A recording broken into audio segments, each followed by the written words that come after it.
बिस्मिल्लाहिर्रहमानिर्रहीम, अस्सलाम वालेकुम वरहमतुल्लाहि वबरकातुहू। मैं हूं नासिर शहजाद और आप देख रहे हैं बोल किला बाज़ाद हैं। नाजरीन, हमारे एक दोस्त हैं, उनका बहुत अच्छा बिज़नेस है और इसी वजह से बेशुमार लोग उनसे कर्ज़ लेते रहते हैं। उनके बेशुमार रिश्तेदारों ने भी उनसे कर्ज़ लिया हुआ था। एक दफ़ा उन्होंने ऐसा किया कि एक कागज़ लिया और एक पेंसिल ली और उसके ऊपर उन 3 4 5 जितने भी वो कर्ज़दार थे, उनके रिश्तेदार थे, उनके बरादरी के लोग थे, उनके नाम लिखे और उनके पास चले गए। एक के पास गए, उसका नाम लिखा और उससे कहा कि तुम्हें मैंने जो रकम दी हुई है, तुम यहाँ खुद अपनी मर्ज़ी से जो तारीख, जिस तारीख को तुम वापस करना चाहते हो वो तारीख लिख दो, ताकि ये मेरे पास महफूज भी रहे और तुम्हें भी याद रहे कि तुमने फ़लाँ तारीख को मुझे पैसे वापस करने हैं और ताकि तुम्हारी भी ये प्लानिंग हो सके। उस बंदे ने जब वो उनका पेपर देखा तो उसके ऊपर उसने लिख दिया कि मैं 2021 की मई को आपको ये पैसे वापस करूँगा।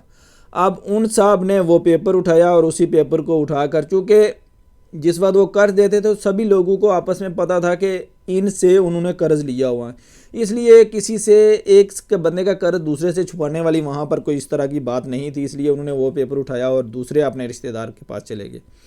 उससे कहा कि मैंने जैद से जो पैसे लेने थे उससे साइन करवाए हैं, उसका ये नाम लिखा हुआ है, उसने ये तारीख अपनी मर्ज़ी से लिखी है कि उसने मई 2021 में मुझे पैसे वापस करने हैं, इसलिए मैं तुम्हें भी वही अख्तियार देता हूँ जो जैद को दिया है।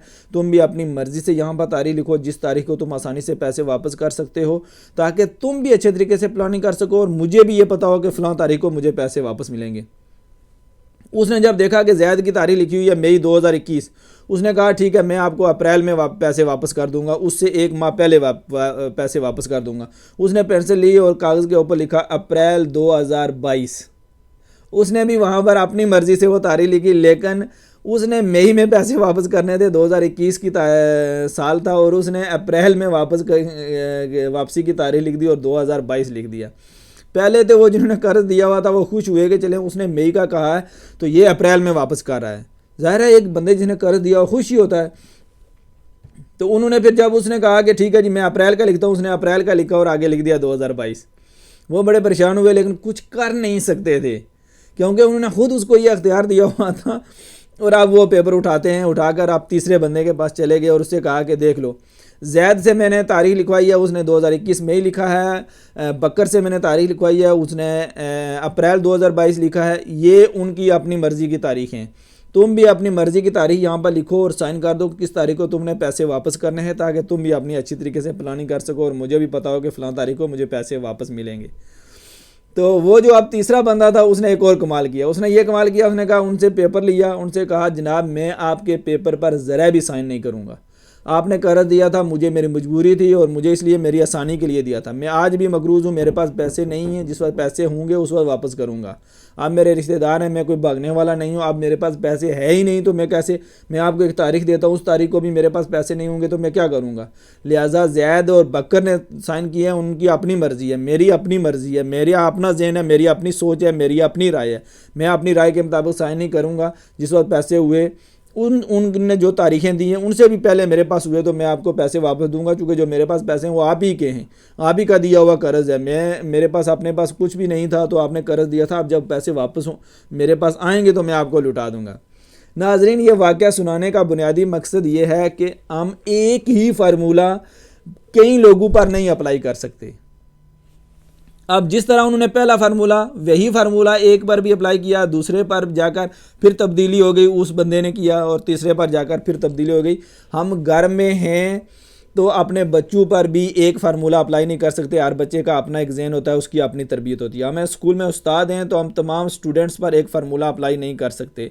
हम घर के अंदर कोई सास है तो वो अपनी सारी जो उसकी बहू हैं उन पर एक फार्मूला अप्लाई नहीं कर सकती। कोई ज़्यादा समझदार होती है, कोई ज़्यादा चालाक होती है, कुछ कोई सादे तबीयत की होती हैं, तो वो भी एक फार्मूला उन पर अप्लाई नहीं कर। इस तरह कोई मुल्क का सरबराह है या घर का सरबराह या मोहल्ले का सरबराह है तो वो भी एक फार्मूला सभी पर अप्लाई नहीं कर सकता। इसलिए हमें यहाँ पर एक सबक ये मिलता है कि हम एक ही फार्मूला सभी पर अप्लाई ना करें, उसका हमें नुकसान होता है। ना तो वो लोगों की तरबियत सही हो सकती है और ना ही उसका हमें कोई फ़ायदा हो सकता है। और दूसरी बात जो यहाँ से हमें सबक मिला है वो ये सबक मिला है कि हम दूसरों की राय को फॉलो नहीं करना चाहिए, हमारी अपनी राय होनी चाहिए। हमें ये नहीं देखना चाहिए, हमें भेड़ चाल नहीं चलना चाहिए। और अक्सर कहते हैं ना 90 दर्जे का जाविया, कि जो आज से कितने साल पहले वो जाविया 90 दर्जे का था आज भी 90 दर्जे का बड़ा नहीं है। हमें ये नहीं देखना चाहिए कि जैद ने ये फैसला किया मैंने भी वही फैसला करना है, बकर ने ये फैसला किया मैंने भी यही करना है, नासिर ने ये फैसला किया है और अब शहजाद कहे कि मैंने भी यही फैसला करना है। नहीं, अब आप देखें कि पहले बंदे ने ये फैसला किया कि मैं फ़लान डेट को पैसे वापस करूँगा, अब दूसरा बंदा देखता जी ना जी इसने ये तारीख लिखी है तो मुझे भी इसके कोई लगभग देनी चाहिए, लेकिन नहीं, उसने वो एक और साल आगे कर दिया। अब जब तीसरे के पास गया तो उसका एक अपना फैसला था। हमें हमेशा मैच्योरिटी के साथ, इसका ये मतलब हरगिज़ नहीं है कि हम दूसरों को फॉलो ना करें, जो अच्छी चीज़ें हैं जो हमारा जहन एक्सेप्ट करे बाज़ चीज़ों पर उनको फॉलो करना चाहिए, लेकिन हमें बेहेड़ चाल नहीं चलनी चाहिए। हमें अल्लाह ताला ने अपना जहन दिया है, सोचने समझने की सलाहियतें दी हैं, हमें जो ज़िंदगी में चीज़ें गुजरती हैं वो एक तजर्बा होता है हमारे लिए। हमारे दाएँ बाएँ जो लोग रह रहे हैं वो भी एक तजर्बा है, हम आए रोज़ ज़िंदगी में सीखते हैं। हमें ये बातें जहन में रखनी चाहिए कि एक फार्मूला ही हम सभी पर अप्लाई ना करें, और दूसरा यह है कि अपने जहन से भी कुछ काम करें। दूसरों की बातों पर और दूसरों के बनाए हुए फार्मूले पर और दूसरों की चीज़ों को लेकर हम आगे ना चलें, उसका ज़रूरी नहीं है कि हमें फ़ायदा और नुकसान भी हो सकता है। अल्लाह ताला हम सब को नुकसान से बचाए। आइंदा फिर किसी नई वीडियो के साथ आपकी खिदमत में हाज़िर होंगे। बहुत शुक्रिया, इजाज़त दीजिए, अल्लाह हाफिज़।